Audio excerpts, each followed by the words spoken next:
This podcast is sponsored by funkytshirts.co.uk. The famous scene, of course, the kids floating at the window, which everyone's seen. Now, the Lost Boys copied that, and other films since. Definitely. And they do it here, but, you know, if you put them two scenes side by side and look at them and you're going, the original's creepier, and the way they do it is just like, ooh, there's a lot more of that in the original, which is really well done. Hello there, spooky movie maniacs. Welcome to More Movies Podcast, number 66. Execute Order 66. That's right, you're tuned in to the podcast that likes to talk about all things movies, films, cinema, etc. My name's Greg Fisher. I'm joined, as always, by my good friend and colleague, Mr. David Roberts. How you doing this week, Dave? I'm doing very well, sir. Watching lots of spooky movies as we get prepared for Halloween. It's the spooky season, and really excited to talk about some of these new scary ventures. Absolutely. We've got 4 movies that we've been looking at that we want to talk about this week, but each of them has either an original version or it's a prequel in some way or a sequel. So we're probably actually going to be talking about 8 movies in all, but we'll do them in blocks of 2. That sounds good to you. So we're going to be talking about, in this episode, Beetlejuice Beetlejuice, the new Salem's Lot film, the First Omen, and what was the 4th one, Dave? Oh, sir, Apartment 7A. Apartment 7A, indeed. Let's get into it. Okay, first on the list is Beetlejuice Beetlejuice. Don't say it a third time. Don't say it. The last thing we need now is that cacodemon jumping up and lousing things up for us. I want you two kids to know this is a safe space, okay? Feel free to express yourself. Don't be afraid. I sense there's an enabler here, but we'll get to that. So, obviously, this is a sequel to the original 1988 movie, directed by Tim Burton, that starred Michael Keaton, Winona Ryder, Catherine O'Hara. They're all back for the sequel. They are joined by Monica Bellucci, Jenna Ortega, Willem Dafoe. We always love him. He's amazing, isn't he? What an eclectic career he's had as well. I mean, he's played every type of character, which goes to show about his acting. He can play anything.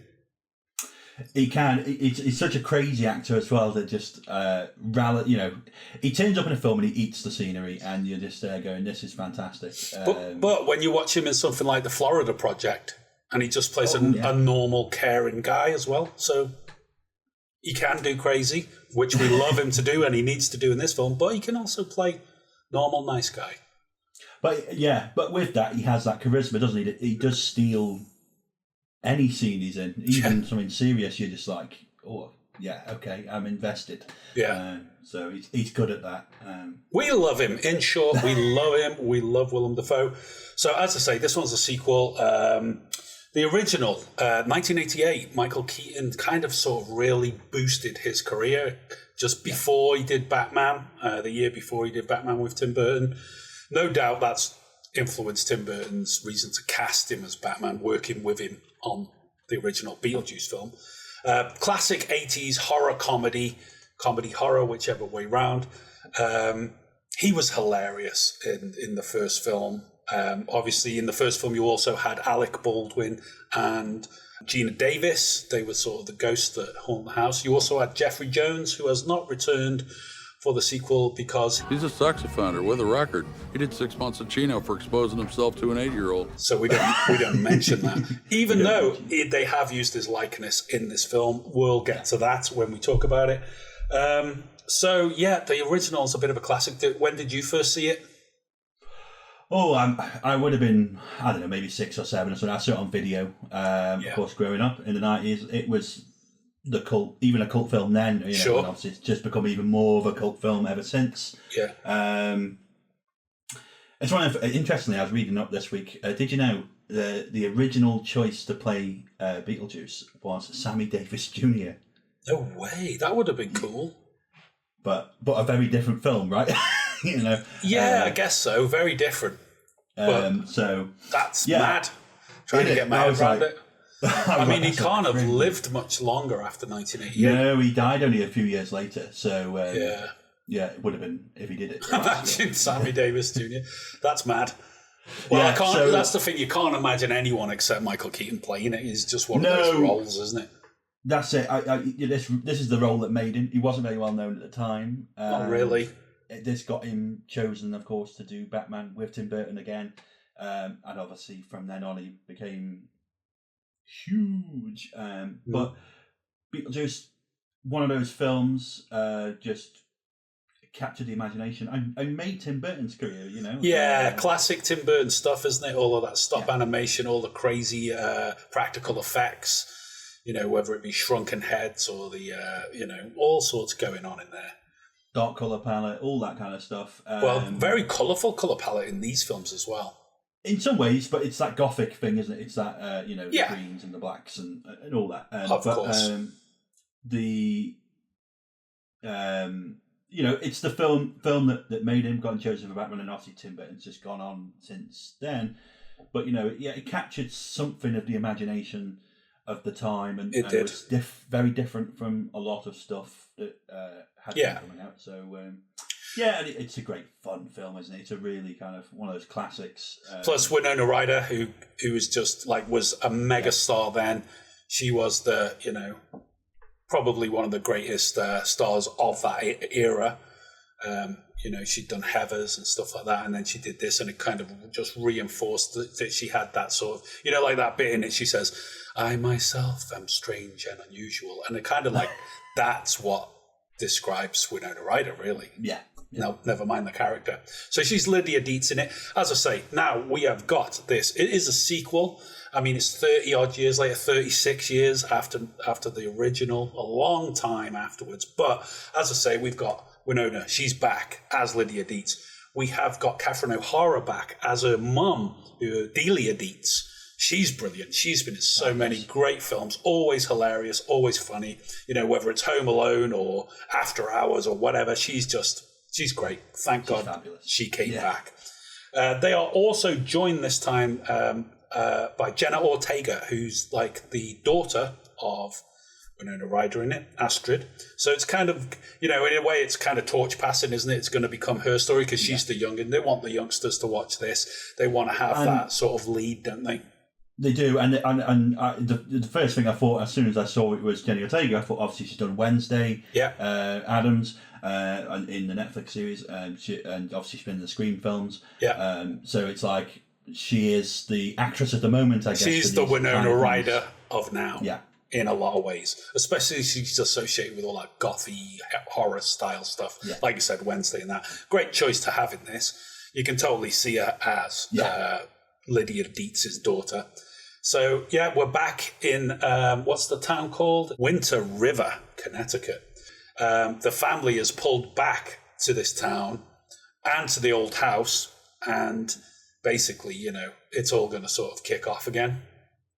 For one way or another. They're brought back because the father character, who was played by Jeffrey Jones, is died.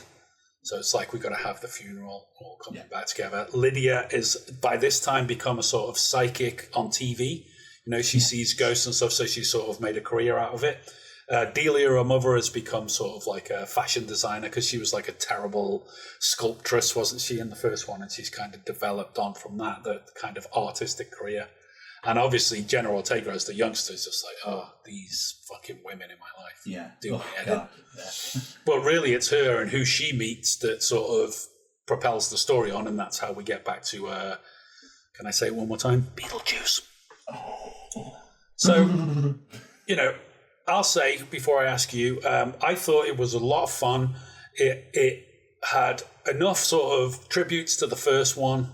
Not, aside the original cast turning back up, you had enough sort of little itty bitties in there, some of the the sandworms back and things like that, and Bob, the shrunken head guy's back, hilarious. You've also got things there's a couple of musical numbers in there where they're sort of miming to the music, and if you remember the first one, they had the Banana Boat song, Harry Belafonte, that day-o, and they're all singing around the table. The classic. That was a classic moment from that, so they've kind of done that again, but they have a couple of numbers where they're singing along to stuff or miming, and I thought it worked really well. Thought it was really funny. Some of the special effects were very much 80s special effects. It's Tim Burton saying, well, we would have done this back then, and he does it again instead of trying to be too modern and making all the special effects modernized, he's kind of kept it in that sort of the same look, you know, the same sort of effects. I'm thinking of that when they first fall down to the netherworld and it's all spinning and stuff, and they're like, oh, and it's like, oh, that looks, you know, it's almost goofy, but to the point where you think, yeah, that's exactly what they would have done in 1988. So I'm glad that they kept that kind of thing in. But really funny. You got Monica Bellucci in there as well, being very sort of sinister and demonic. She's coming after Beetlejuice. That's kind of like what's going on in the background there. Willem Dafoe's kind of like a law and order for the ghost world, isn't he? He's like, you know, he's in the real life, he was an actor, but when he's obviously, his character has died and he's like become this sort of detective from the ghost world. Hilarious, campy performance from him. Like we just discussed, he's hilarious. He's always willing to give it 110%. Throws himself into it. Very funny stuff. So they've packed it full of stars. They've packed it full of effects. They've got the old stars returning. I'm not sure whether the story was quite as impactful, if we can say that, even about the first one. It's possibly a little bit all over the place, but I thought it still worked. I was quite pleasantly surprised because what I'd heard from this was mixed reviews. Some people saying it was dog shit, some people saying it was really good. I thought it was really good. Over to you. Over to me. So yeah, I mean, along very similar lines. Willem Dafoe, I have to say again, you know, B-movie action star. That's the funniest stuff in the whole thing. Every time he came on screen, I was like, "This is great. Can we just have a film of him?" I thought the cast was great. Again, we know the original stars were going to be great. Jenny Ortega was fantastic in this. Even Justin Theroux playing the slimy little bastard. Brilliant. Can you remember him in Mulholland Drive? Yeah. I think it's the only other film I've seen him in that I remember. But it was like... I think he's been in a lot of cheaper stuff, I think. But, he was great in this as that slime ball, definitely. Yeah. We've got Danny Elfman's back with the score, of course, with Tim Burton. And hearing that music again was like brilliant. Of course, the most favourite part of the original film is the Banana Boat song, Day-O. So in this one, MacArthur Park is the song that really takes that kind of set piece. Yeah. And that is hilarious and unexpected. Yeah. We even forgot to mention the great little cameo from Danny DeVito. Yeah, hilarious. Right at the start as well. Right at the start, only short. But of course, he played the Penguin in Batman Returns, so he's obviously got a relationship with Tim Burton. Yeah. But he gets the soul sucked out of him. Yeah, just about. So that was, all that was great. The as you say, the stop motion, claymation, practical effects. It's very practical. They haven't gone and CGI'd it. This is how it would have been done if it was done back when Beetlejuice was made. Yeah. So all of that was very nice. It felt physical. It felt in keeping as well with the original. Yes, it felt like it was part of it, so it didn't feel too different, right? No. So all of that was really nice. Now Tim Burton's an interesting character because, as a director, because I love his early stuff. Obviously, Beetlejuice, Batman, Mars Attacks, and things like that. Brilliant. Even Planet of the Apes was good. And stuff, I thought it was great. His version, loved it. But then he went and did things like Alice in Wonderland and Charlie and the Chocolate Factory and Sweeney Todd and even recently Dumbo. And I can appreciate he's a very good filmmaker and what he does, and he's got his style. Yeah. His style is not necessarily for me. No. But, more recent stuff I've not really enjoyed. So, Dave, you're a secret goth, you are. You want that black eyeliner and the black clothes. But coming into this, you kind of think, oh, is this going to be like not as good now? That's what you worry about, isn't it? Especially being older and having known the first film and stuff, you think, shit, is this going to be another one of those that they... Like, I always say it, coming to America, the second one. What a letdown. Yeah, so the film is fun. I'd say I did think it was fun. It was a worthy kind of... It felt like it was appropriate to the original and things like that. So that was the positives. The negatives are, as you say, the story, the plot line is very threadbare and some of it doesn't quite seem to match up. It seems a bit rushed at times, which kind of tempers it and you're kind of like, it's a bit... Yeah. But saying that, I say it does work and you're sitting I'm enjoying this. It's good enough for something like this. So obviously it doesn't have to be War and Peace. It is a horror comedy. It doesn't have to be. No, exactly. And I think that's why you get away with it, because it's a comedy, because it's this kind of thing. For me, it was like they didn't have enough Beetlejuice, really. He does a little bit of it where he's punching the stamps on the thing and he's dressed suddenly as the ticket. And I mean, in the first film, he was popping up all over the place in different guises, and they didn't do enough of that. Basically, that was my main complaint. They didn't quite use him enough. It was too focused on the Dietz family. And by the time you get to Beetlejuice, you want more. You just wanted more, especially when things start cooking and start kicking off. Screen time. Yeah. It was a bit like, oh, that's going to be it now. And, but it's a small complaint because I still enjoyed myself. It was 2 hours of great fun, and there were some genuine laughs in there. There was. There was some moments of real fun. And I liked the whole plot line with Jenny Ortega's character. And that whole part. I thought that was a good idea, absolutely. Because I was quite fooled by it as well. I was like, so that was good. Exactly. It was like, okay. Yeah. So, enjoyable. Was it necessary? No, it's not necessary. No. But did they do a good job? Yeah. And it leaves it open for Beetlejuice the third one. They could do it. The whole world implodes. As long as they've took enough money on this one, they'll probably do another one, I'd say. I mean, budget 100 million, it's took 408 million at the moment, so that's done well. It has. So anyway, from us, I'd say Beetlejuice gets a thumbs up. Definitely see it. If you're a fan of the original, get in there, see what you think. Let us know in the comments if you've seen it, what you thought of it. If you disagree with us, if you agree with us any points, that's great. Also, we've done a top 5 Tim Burton list on our website, so I'll put a link to that in the description. Let's move on to the next movie. Okay, next film we're talking about is The First Omen 2024. This came out April, so a little bit further back.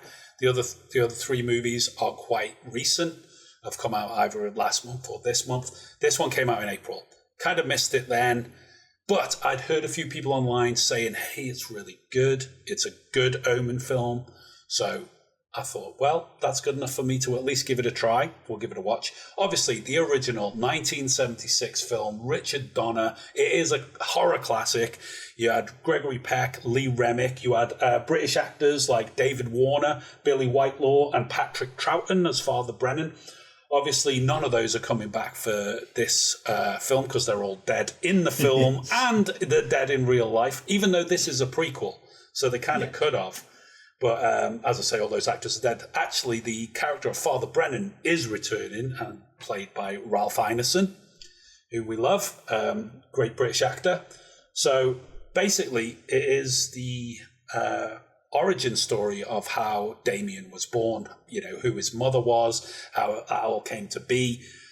She is a young American, novitiate nun, where she's sort of going to Rome for the first time to take her vows and become a proper nun. And she's sort of ushered in by Bill Nighy's kind of cardinal character, who's the avuncular type. I've been looking after you since your troubled childhood, and now you're in Rome, and look how far you've come, and you're going to do great things. But when she gets into the convent, that's when obviously things start to go a little bit spooky, a little bit awry. And basically what we've got here is, I mean, I know we're going to talk about it in a minute, but we've got another Rosemary's Baby style storyline where a young girl is basically going to be groomed by the evil. It's not a coven in this case. It's basically nuns and priests from the church. They're going to be groomed by her in order to be basically bedded by Satan and therefore have the child of Satan. But there's more to it than that. Obviously, we've got the hows and the whys and the what have yous, all this sort of... why she was selected, why she's special, what's this about her. The young girl who plays her, Nell Tiger Free, she was in Game of Thrones. Some people may remember her playing Marcella Baratheon. But that was 10 years ago. She was a lot younger then. She's in her 20s now. But I thought she had, in this, she got dark hair and stuff, and she resembled in a way that kind of Damien look, especially when by the time you get to him in the second film, the teenage Damien. I thought they kind of matched that up well. You know, like in the original film, you got Gregory Peck getting taken to Rome, and let's dig up the grave, let's find out what's going on, let's get the records out and see where this child you've took as your own really came from. Well, basically, this is that story, isn't it? It's kind of like, well, we kind of know from the first film roughly what happened, but this is the ins and outs of it. Yeah. Yeah, so, I mean, I am a huge fan of the original Omen film. I think it's one of the best. Yeah, it's great. One of my top 10. I love 70s horror. I like its aesthetic. I like the stories they told from that period. So I think it's a brilliant film. So when they announced this film as a, kind of another Omen film, I don't know, if it was a prequel, I was kind of like, oh, is this really? Do we want to go down this path? Because there was the fourth Omen film in the 90s, which was rubbish, and the remake in 2006, which was rubbish. So, it's kind of like, Let's face it, I think even the third film was rubbish with Sam Neill. It wasn't as great. The second one was quite cool. The second one's cool. Third, the only thing I like about the third is Sam Neill, because I like Sam Neill. But, he was good. The plot is nonsense. So you're kind of like, oh, is this necessary? But this is the favourite film I've watched of these four films we're going to talk about, actually. I really enjoyed it. I thought the cast, fantastic. I thought Nell Tiger-Free, Margaret, brilliant, great performance all the way through, really haunting. Yeah. Ralph Ineson, Barbara Brannan, fantastic. His dulcet tones just give that delivery that you're just like, oh, something's really creepy here, I thought he was good, but he wasn't quite as manic as Patrick Troughton. You remember Patrick Troughton was a bit wild-eyed, and we know him as Doctor Who and stuff like that, and he's kind of like, Patrick Troughton, whereas I think Ralph was a bit more... It's a bit more thingy, but I think maybe it works in a way in terms of if it's doing a fresh You wouldn't want him to do a Patrick Troughton impression. No. Charles Dance in his small appearance, fantastic. Always. As always. Bill Nye just chewing the scenery, just like in his wonderful costume robes and stuff. It's like, fantastic. Well, that very first one, he holds it up like a bat wings, doesn't he? That's your sort of straight away, that's your, this guy is. Got him. Yeah. And then Sonia Braga playing Sister Silver, the kind of head of the convent or whatever it is. She, a fantastic, really creepy woman as performance. It's really great fun in terms of there's lots of nods to the original. The beginning, the falling stained glass spike, very much like Patrick Troughton in the original. We got one of the nuns throwing herself off the roof, but far more theatrical this time. Very similar though, definitely a nod to that original. Very nod to the original. Even this is for you, Damien. This is for you, Damien. Even the car running into a wall, which is similar to the kind of glass effect from the original film. Really great, and all done very well. Although the car thing did have me laughing my arse off. I found it a bit. Don't spoil it, but yes, that was like, I can't believe they've gone there. If anything, that was one of my main complaint with the film was it didn't have enough of that killing the nosy Parkers. Like all the other films, as soon as someone gets onto it, it's like, we've got a report here that says, and 2 scenes later, they're dead in some kind of like bizarre accident. The head gets chopped off by glass like David Warner, or they fall down a lift shaft, or they fall under the ice.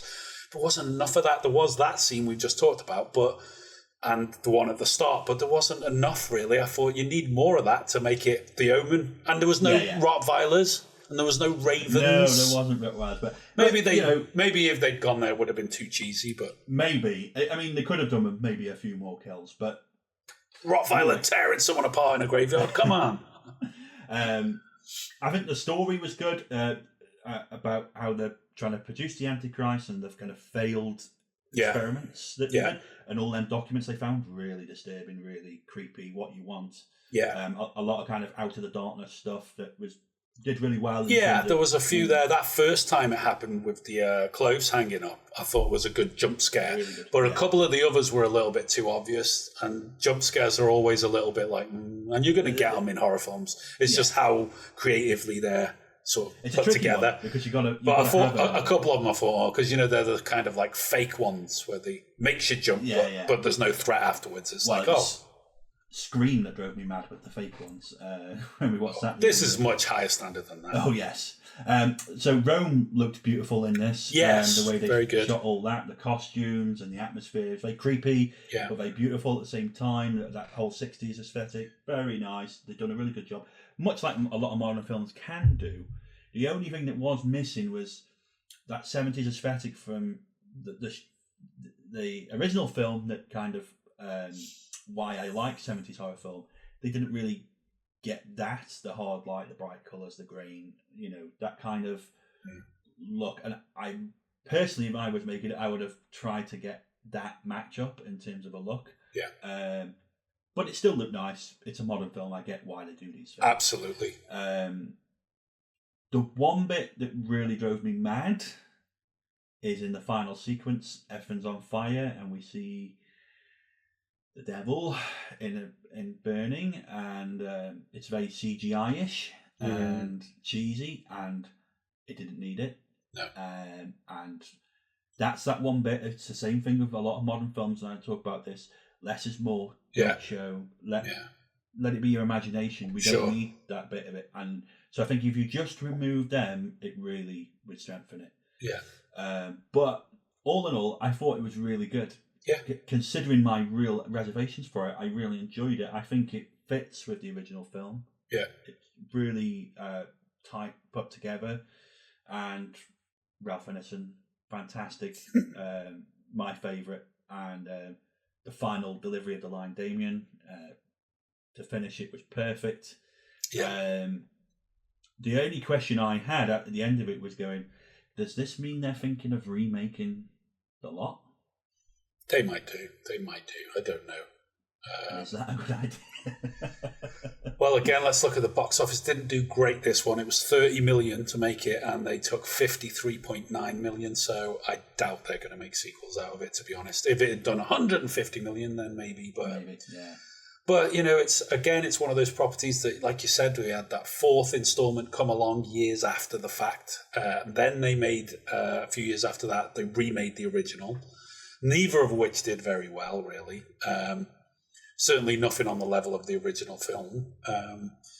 And, even the original sequels, the second one was great, but it was nowhere near as good as the first one. And then the third one was just not up to it. So I agree that this one's probably one of the better ones in terms of any of the, prequels, sequels, whatever, from the first one. Absolutely. But again, let's ask the question, was it necessary? Did we need this? We didn't really. We didn't need it. And that's it. But it wasn't half bad as a horror film, especially if you imagine kids these days never really grew up with The Omen, maybe never even seen it. So if they watch this and enjoy it and then go to the original film, because it does lead in well. You've got that one scene where you see Gregory Peck's picture on the file that says, this is the family we're going to give the baby to. So it ties it all up nicely. Yeah. So it serves a purpose in that way for the new generation. For us oldies who enjoy the originals, it ain't a bad film. You could do a lot worse, right? You could. So I'm giving it a thumbs up, mate. Yeah, I think it's good. A good film to watch. A good, enjoyable outing. There we go. First Omen, give it a watch. Let us know what you thought.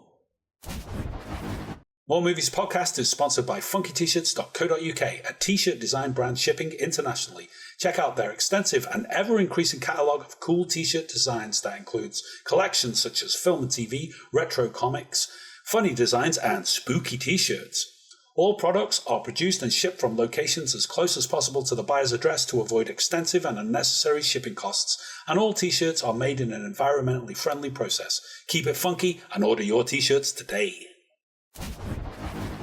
Okay, next film we're going to talk about, very similar to the last one in lots of different themes and different ways. It is Apartment 7A, which is a prequel again to a classic, late 60s film this time, Rosemary's Baby, 1968, directed by, what's his name? Roman Polanski, something like that. That had Mia Farrow and John Cassavetes in it. You had Ruth Gordon and Sidney Blackmer playing Minnie and Roman. Classic, as I say, 60s horror film. I didn't actually watch it until about a year ago, maybe, something like that. I'd watched it within the last 12 months for the first time. It was one of those classics I'd never got round to watching. And I thought I must watch it, mainly for John Cassavetes. I thought that's a John Cassavetes film, well, he's in it anyway, that I've never seen. Plus, it's always lauded as one of the great psychological horrors. So I watched it, like I say, within the last 12 months. I really enjoyed it. For Mia Farrow was great in it. Really great direction, of course. Very creepy film, that sort of witches' coven, that they're basically, again, grooming a young girl in order to have the Antichrist. She's going to get pregnant by Satan without, knowing it and give birth to the Antichrist. So in a lot of ways, it's a very similar story to The Omen. It's just done in a very different way. In fact, Rosemary's Baby is a much more kind of realistic way. It's like, yes, there are a coven of witches living in this apartment building, but it's a little bit more believable in a way, even though that sounds ridiculous. And like I say, yeah, the original was just absolutely brilliant. Then there was a made-for-TV sequel, 1976, which was Look What's Happened to Rosemary's Baby. I never saw that. I didn't even see the original till within the last 12 months, so I've never seen that. There was a TV miniseries remake as well a few years ago with Zoe Saldana. I didn't see that either. So apparently it's very good, apparently. Oh, there we go. I would give it a watch now, haven't seen the others. But this, again, is a prequel, so we've got Julia Garner playing Terry Giannoffrio. She is a character that does appear in the first film briefly as they're just sort of moving into the apartment building, played by someone else, and she's sort of, you think she's like some ex-drug addict that the Minnie and Roman have taken in. But obviously in this one, we've got those characters back, Minnie and Roman. This time it's played by Diane Wiest and Kevin McNally. Now, Diane Wiest, in the 80s, she was like the Hollywood mom. She was, if you remember, I think she was definitely the mom in Lost Boys. So, she was in loads of stuff. Parenthood, Steve Martin, I don't even remember that. She was the mom. She was America's mom in a lot of ways. But in this, she's playing the Ruth Gordon character, and Ruth Gordon is obviously such a famous cult actress herself. Not alone for Rosemary's Baby, you've also got, Harold and Maude. I think she was in the Clint Eastwood films with the orangutans as well, played Ma. Oh, but, Every Which Way But Loose. So she's kind of big shoes to fill, especially as she has such a part in the original Rosemary's Baby. But who we got? Diane Wiest. Great. Fantastic. She does a real good job of that. I'm kind of a New York sort of old lady. I talk like this and everything. Oh, don't worry about it. She's really good at that sort of thing. She plays the character well without, directly impersonating Ruth Gordon. But yeah, Julia Garner, she's a young dancer. She breaks her ankle. Her career may be over. So anyway, she starts sort of stalking this guy who lives in the Bramford building with kind of like designs on trying to get, in with him to therefore get back her career on track. But she doesn't realise what she's heading into. We know what she's heading into because we've seen Rosemary's Baby, and we know that building is full of witches and evil, bloody warlocks and what's going to happen. So it's one of those, it's a bit like the First Omen in a way. You kind of know what's going to happen, but it's just how it's going to happen and the way it's sort of brought about. So I will just say before I hand over to you, I thought this was a really good film. This was, for me, I enjoyed this one more than the First Omen. I loved the dance numbers in it, the way that they filmed that. There was a couple of scenes there that they did that sort of, the Busby Berkeley thing with all the synchronization and the camera doing a bird's eye view and all that. Oh, I thought that was kind of cool to put that into this film. So I enjoyed all that. I think Julia Garner's brilliant. I really do rate her as an actress. She's really good. I really enjoyed it. I thought this one was good because this one I thought tied into the original even more. So, you had the necklace in there. You had, the whole thing about how it ends, with her jumping out the window, which is in the first film. She jumps out of their apartment. You don't see it in that, but you find out how it all transpires in this one. And I thought it was a good sort of ending to the film. It sort of gave it that sort of closure as a standalone film, So I really enjoyed it. I thought this was cool. What did you think? So it's an interesting one, this one. I'd say it does tie very well in with the original film. The beginning of Rosemary's Baby is this character in the basement, and suicide. And at the end of this film, we see Rosemary and Guy talking to the police at the bottom of the street. So it's like, okay, this all does loop together in the end.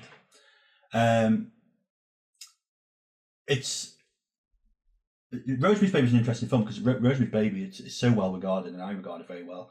It kind of started kind of a new type of horror. It did. Or certainly feels like to me. Yeah, I think it did. All of these ones, all of those 70s ones that came after The Omen, Exorcist and stuff, they definitely got that influence from Rosemary's Baby.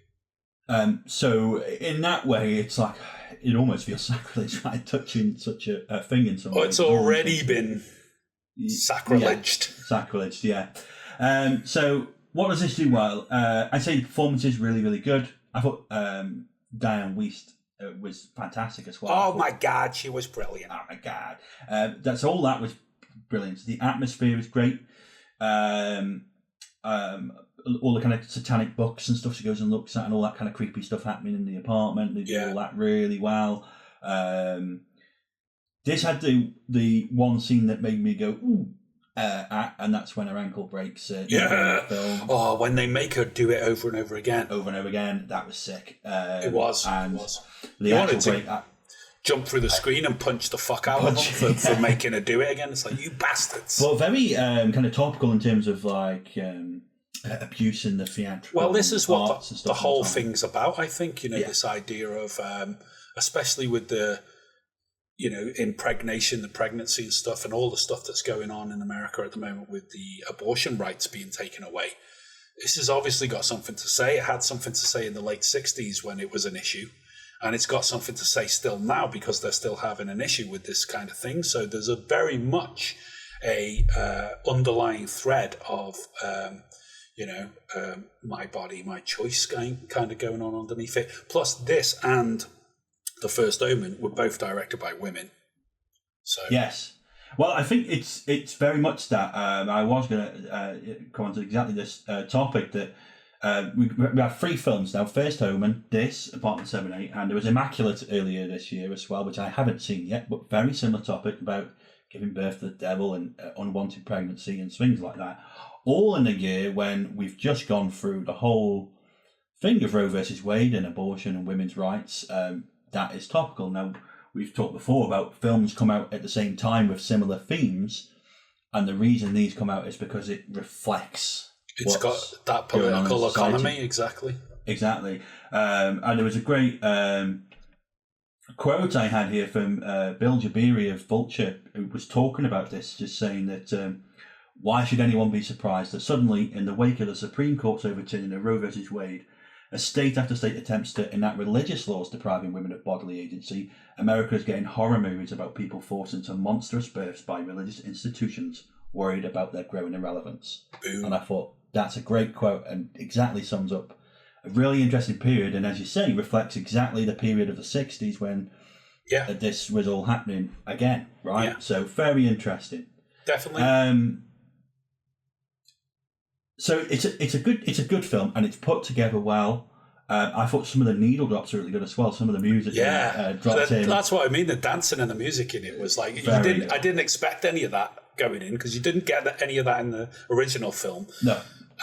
He's an actor in it, I think. Cassavetes but you don't really see what's happening there. But obviously, he's having his career helped by the Coven because he starts to do really well. Exactly. And the same happens to her beforehand. It's like, well, you broke your ankle and your career's going to nosedive before it's even got started. But you get in with us, we'll give you an elixir that'll help you heal and will sort of propel you to the top of the stack and you'll suddenly be doing great. Yeah. So all of that works fairly well. And this is not a bad film, right? My problem is the plot of the film is the plot of the original. It is. There's obviously differences in what the woman's doing, and in some ways I can understand it, right? It's cyclical, it's like a rhyme, it's like they keep on trying this with different people. Which was the plot of The First Omen in a way. Exactly. But I felt like The First Omen deviated more away and did a different story. Yeah, well, it did, yeah. Of course, it wasn't the same story. The only thing that this one that slightly was like, oh, it is the same building, same thing, same everything. Yeah. And so that was kind of like the one thing that let it down for me. I was like, it doesn't feel too original. No, you're right. You're right. And so that kind of, for me, hurt it a bit. I was like, I felt like maybe you could have done something slightly different here, right? But still tie it in. Maybe, I don't know. In light of what we were just talking about, though, you can see why they did it. If we were going to ask that question again, do we really need this? Well, maybe in some ways we do need the art to reflect what's going on, and also, even if that means getting older stories and ideas and rehashing them, then you can see why. Yeah, and let's explore it with a modern context, with fresh eyes, And whereas in the last one, Mia Farrow is a little bit more helpless, and she's really sort of dominated by her husband, by Guy, Cassavetes' character. He's kind of like, she just wants to please him. And we know as the audience that what the stuff he's making her do is definitely not going to be good for her. Whereas in this film, Terry's character, she's on her own, isn't she? She's moved away from Nebraska or wherever her family are miles away, and she's in New York, and she's kind of like, in a sense, really out there on her own. So there is small differences in that way that might modernize the context, But, I mean, like I said, I really enjoyed it, even though, yes, it is kind of like it's a prequel, but it is a remake at the same time. It's another prequel. But it's a clever way to do it, I thought. It was, and I do appreciate the fact that they tied it in properly, that the tie-in works really well in terms of that. It is a really good, enjoyable film. In some ways, it makes me question, what if you just called this something else and did the film? It probably worked really well. I don't know. I enjoyed it, absolutely. But then it's an interesting you pointing it out, because it's like, in some ways I would say, did you need this? No. But in the political context, maybe so, actually.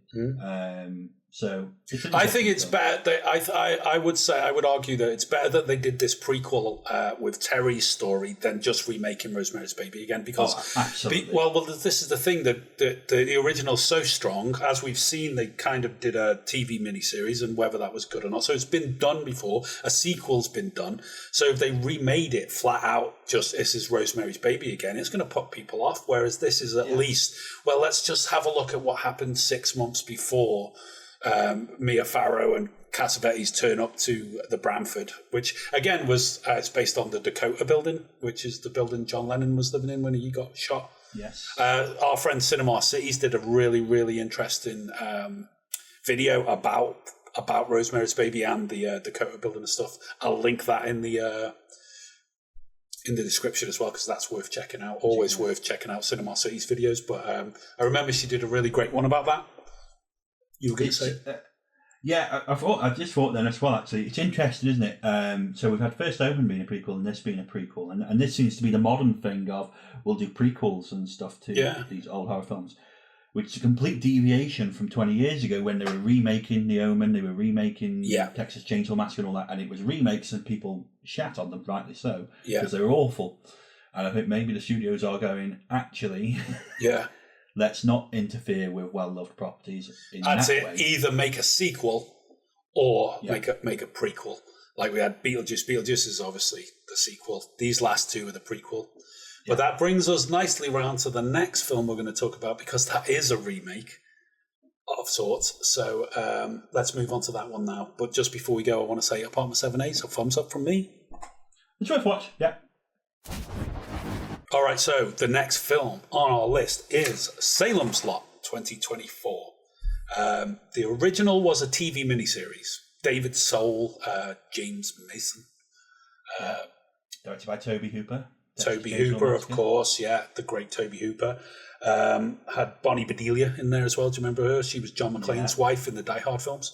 But she's very young in this. So it's a classic. It's got a cult following. The original is very much that sort of 70s vampire film. So it's early Stephen King days, before they started making Christine and all the Shining and all the great other stuff that came afterwards, It and everything like that.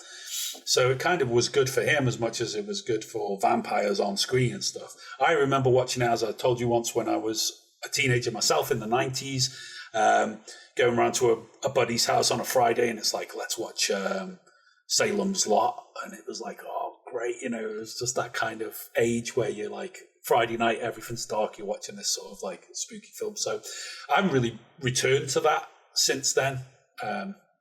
It's one of those that, I've seen it years ago and you remember it. There was a sequel, I think in 1987 as well, which was A Return to Salem's Lot, which was a film sort of sequel, but it was definitely a sequel to that original miniseries. And there was a 2004 miniseries with Rob Lowe and Donald Sutherland as well.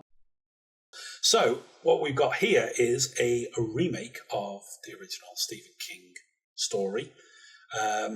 I wouldn't call it a remake of the film, although, again, there are some similarities. Let's say, for example, the main vampire in it has got a similar look. Yeah. So I've got to admit as well, I haven't read Salem's Lot, the Stephen King one, so I don't know whether it describes him exactly like that. And they're copying the book, interestingly, the head vampire is very human looking. So they have kind of copied the original. In the original film miniseries, they made him more blue, baldy guy. Yeah, it is Nosferatu. And they've copied that in this one. So it's kind of like this is a mix of copying the book and copying the which we've seen happen many times. Yeah. Even though some of the directors say, I went back to the book. I remember Nightmare Alley, we talked about that quite a few podcasts ago where they'd said, no, we just went back to the source material and there was stuff that was in it that wasn't in the original book that was in the original film. So it's like, liars. So we got a bit of a mix here with this remake. So it's basically about the small town of Jerusalem's Lot. A guy returns to the town, Ben Mears, who's a horror writer. So, of course, like with Stephen King, like with Misery, the main protagonist is a writer. He was good at doing that sort of thing. In this one, Ben Mears is played by Lewis Pullman, who is the son of Bill Pullman. Interestingly enough, I didn't know that until we were looking at it afterwards. You got Mackenzie Lee as Susan this time. You've got Alfred Woodard as Dr. Cody. I thought she was brilliant in this. Really good actress. Jordan Preston Carter as Mark. Now, he is the hero of the piece, the young lad who sort of saves the day. He's amazing, I thought, in this. You didn't like it? Well, I, in one way, I liked him, right? And I was like, it's a good performance and it's cheeky and all that. But on a conceptual level, I thought he was a bit too cool and hard. And I felt he needed, as a character, to be a bit more vulnerable with how young he is. But I kind of like that about him, that all the adults are losing their shit. But this little 11-year-old boy's the one that's like getting stakes in the backpack and the iron rod and stuff and just going out, I've got to kill these vampires. I don't care what you're doing. You don't believe me. You don't believe me. You're running around like a fanny and I'm just going to go and fuck these guys. So it reminded me of Monster Squad, that classic 80s comedy, horror comedy. Yeah. It's like, hey, leave this one to the kids. The kids can sort out. Anyway, I thought he was brilliant in it. I really enjoyed that character. You had Bill Sadler turning up as well as the sheriff. Totally underused. And a kind of a wet bag character, a wet lettuce, and it was a bit disappointing because I really enjoy Bill Sadler. I think he was great in The Shawshank Redemption. He was great in Bill and Ted's Bogus Journey as Death. Damn right! He's such a great actor, and in this I just felt he was a bit underused. He's getting old now and stuff as well, but still. Anyway, I'm trailing off a bit here. I really enjoyed this. I thought this was fun. I wasn't counting on enjoying it, to be honest. I was kind of thinking, here we go, another remake, and is it going to be a watered-down modern version? But actually, the beats were really on it. They really propelled the story along. It didn't hang about too much. The characters were really funny and well-realised and well-acted. And the action, it really got going, especially towards the end when they're in the old drive-in theatre and stuff. It was kind of like, hey, we got some stuff going on here. So I actually ended up really enjoying this one.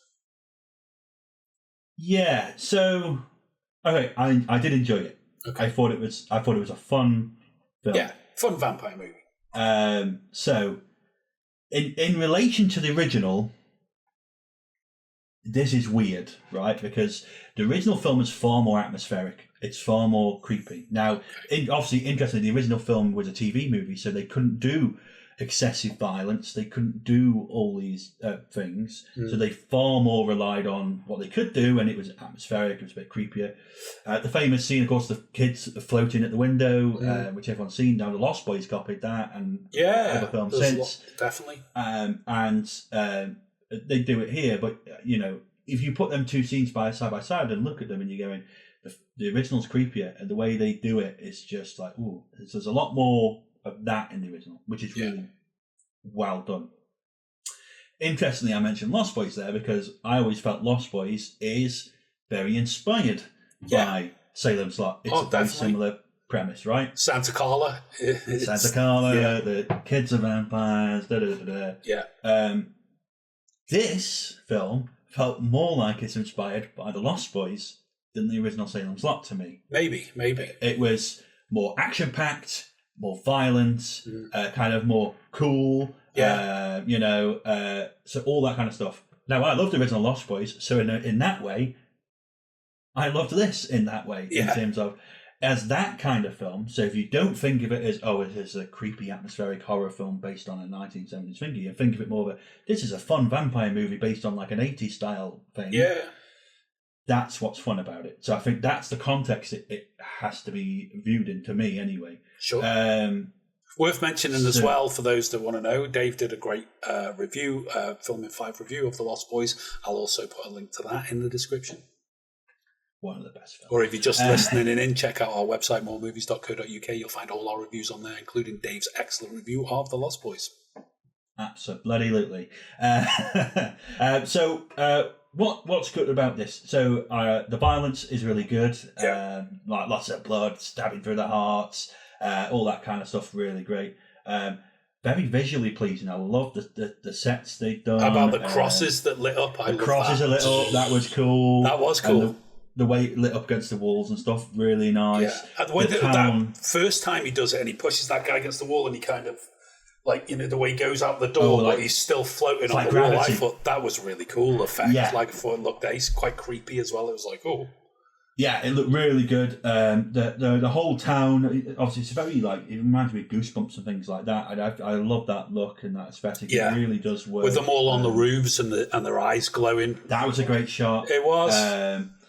So all that stuff was really great, and the camera work was there's some really interesting camera work in this where they move into mirrors to see the reflection of what's happening on the other side and stuff. Yeah. I loved all that. It was really creative playing around with the camera, which I thought it's doing something interesting here. Yeah. And it works in the context of it. And the final sequence with the whole drive-in cinema, which seems to be the centerpiece of this film. Yeah. Fantastic, brilliant, great idea with the cars and all this. It was this is really well done and leading to a great ending of it.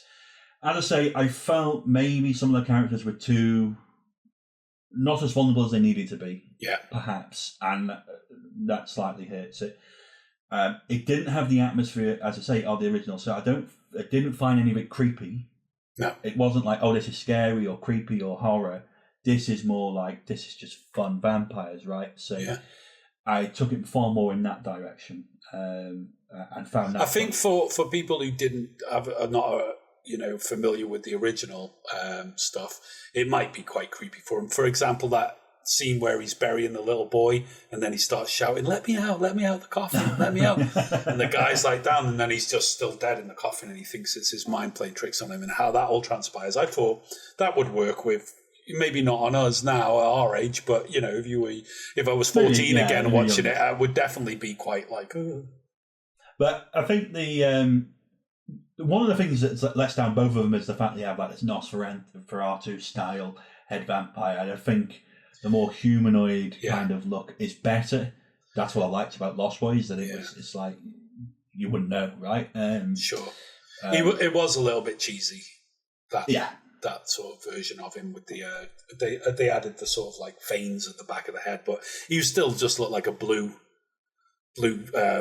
Nosferatu, like you say. Really. Could have done a bit more with that to make him look more sinister.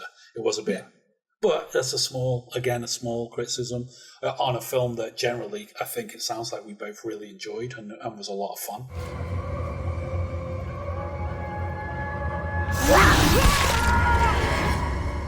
So there we go. That's our. I'd give this one a thumbs up for sure. And I would recommend all 4 of these films, and of course their originals. And yeah, let us know if you've seen any of these films, if you've seen all of them, whatever. You enjoy the originals. Leave us a comment. Let us know your thoughts. It's always great to expand the conversation and hear what you think about it. Let us know. Okay, so that wraps up another podcast, my friend, number 66 in the can. That's it for spooky season as well. Maybe just worth saying, I'll pop all the links I've mentioned in this podcast in the description. So we've got Dave's excellent review of The Lost Boys. We've got the top 5 Tim Burton films. I'll put the top 5 Richard Donner films in there because I'm sure The Omen's in that. And all other horror-related articles. They'll all be in the description. A few years ago, we did a Halloween special podcast, which we had a quiz. We had our top 5 horror films. We did impressions of horror characters. So if you haven't watched that before and you're in the mood, check that out. Again, I'll put a link in the description below. Absolutely. And for all our audio listeners, from the links, go check out moremovies.co.uk, and the latest article will have all that kind of information there for you to check out, as well as all these articles to go and find. And a reminder to everyone that we are available on all the audio platforms, Spotify, Apple Music Plus, etc., etc. That's it. And also we'll say you can support us by liking and sharing our content. Also by commenting and stuff. That all helps the channel here on YouTube to grow, puts the word out there. You can follow us on social medias at More Movies For You. And if you're feeling thrifty and you've got a little bit of surplus income, you want to help us out financially, you can support us at buymeacoffee.com, and on Patreon you can become a patron and give us a regular sponsorship there. We've got to say thank you so much to Michelle and Shane on Patreon. You're our regular supporters there. Also want to say thank you so much for Monica for donating some coffees, keeping us in the coffees at the moment. All 3 of you are fantastic, and thank you very much from both of us. Absolutely, big thank you. You've bought my cappuccinos to keep me going watching these films, so it's very much appreciated. Absolutely, the more coffee we can drink, the more we can stay up later and watch more movies. So that is it again for More Movies Podcast number 66. We hope you'll join us again. And until then, have yourselves a very happy Halloween. And Dave, any final thoughts before we go? Well, is it episode 66 or is it episode 666? Well, that's it for this video. Please leave us a comment and let us know what you thought. And don't forget to like, share and subscribe right here on YouTube. To check out more of our articles and reviews, check out our website, moremovies.co.uk. And why not join us on social media? That's at More Movies For You across the board. You know the score. And if you'd like to support us, consider buying us a coffee at buymeacoffee.com, or you can become a More Movies patron over on patreon.com. All the links are in the description below. And to check out more of our filmtastic videos, click one of the buttons on screen now.